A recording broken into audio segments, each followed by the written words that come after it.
Polisi nchini Ecuador wamekamata shehena kubwa ya dawa za kulevya aina ya kokaini iliyokuwa imefichwa kwenye kenta iliyo karibu na mpaka wa Colombia, ikiwa na picha ya mshambuliaji maarufu wa mpira wa miguu raia wa Norway Erling Haaland.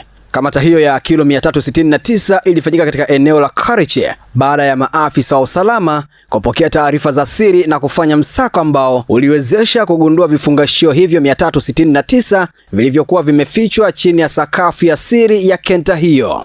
Mwanamke mmoja mwenye uraia wa Colombia alikamatwa kuhusiana na tukio hilo. Ingawa Erling Haaland hana uhusiano wowote na biashara hiyo haramu, lakini matumizi ya picha za wanamichezo na watu mashuhuri ni moja ya mbinu inayotumiwa mara kwa mara na magenge yanayojihusisha na madawa ya kulevya. Mbinu hii hutumika kama nembo au alama maalum ya kutambulisha mtandao uliozalisha mzigo huo au mteja anayelengwa kuuziwa. Na hii si mara ya kwanza kwa alama za wanasoka kutumika, kwani hata picha za nahodha wa Argentina Lionel Messi zimewahi kupatikana kwenye shehena kama hizi katika miaka kadhaa iliyopita. Shehena hiyo iliyokamatwa inakadiriwa kuwa na kiasi cha dola za Kimarekani 842,042 ambapo kwa pesa ya Kitanzania ni sawa na shilingi bilioni 2.2. Na thamani yake hupanda kwa kiasi kikubwa ikifika masoko ya kimataifa, ambapo inakadiriwa kufikia dola za Kimarekani milioni 11 sawa na pesa Kitanzania bilioni 28.6 nchini Marekani, na takriban dola milioni 19.6 sawa na bilioni 51 za Kitanzania barani Ulaya.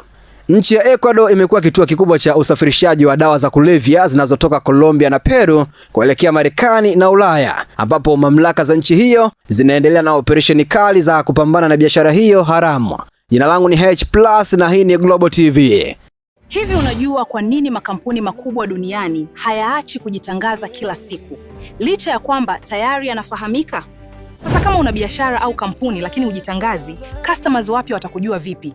Na bila advertising, unategemea kukuza mauzo yako kwa njia gani? Ndio maana Global TV tunakupa nafasi ya kuitangaza biashara yako kwa audience kubwa ndani na nje ya Tanzania kupitia mitandao yetu ya kijamii.